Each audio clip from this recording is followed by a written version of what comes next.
Mitt Romney under fire for putting his foot in his mouth again, this time at a closed-door campaign event. There are 47% of the people who will vote for the president no matter what.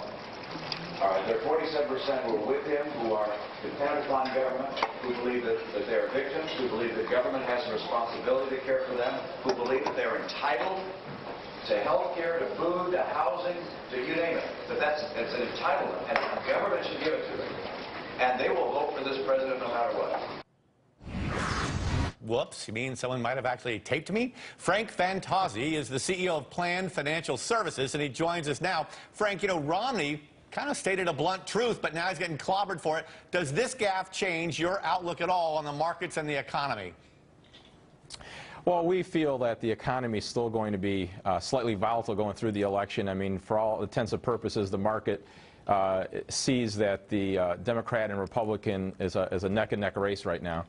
Do you see any chance that there will be any kind of groundswell of support from people who come out and say, you know what, it is bad when 47% of the country gets some kind of government benefit but pays no taxes, or are we just going to hang him out to dry here because he's an evil rich man? Well, intuitively, we can agree with that statement, but I think really people are still going to focus in on unemployment as a bigger issue. I think it's, makes a statement for the economy where you still have over 8% of the people unemployed over a 3.5-year period. Who do you think is going to win this election? Well, I think it's too close to call at this point. I think we'll start to see a little more as we get a couple weeks away. I think our focus is really on the Senate.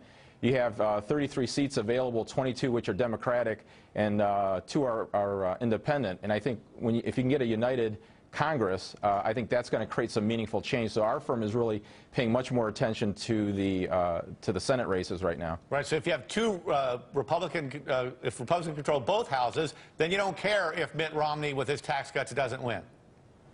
Well, I think it's going to have less impact on who the president is if you have a united Congress, because that's where all your legislation is going to come from, and I think that's going to really drive the initiatives in 2013, and I think the market will view that as a larger positive than if Obama or Romney win. Okay. Now let's try to move this over into some financial stuff. Now, earnings coming up for the third quarter, just ending soon.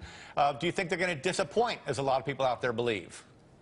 Oh, I think earnings are going to be underwhelming overall to the consumer, and I think as an investor you're going to look at this and say, are we really going to slow down to a stall?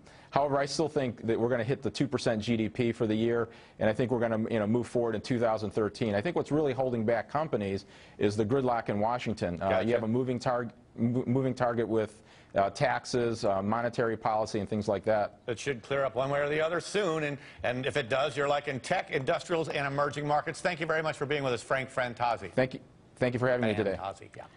Well, it is 15 past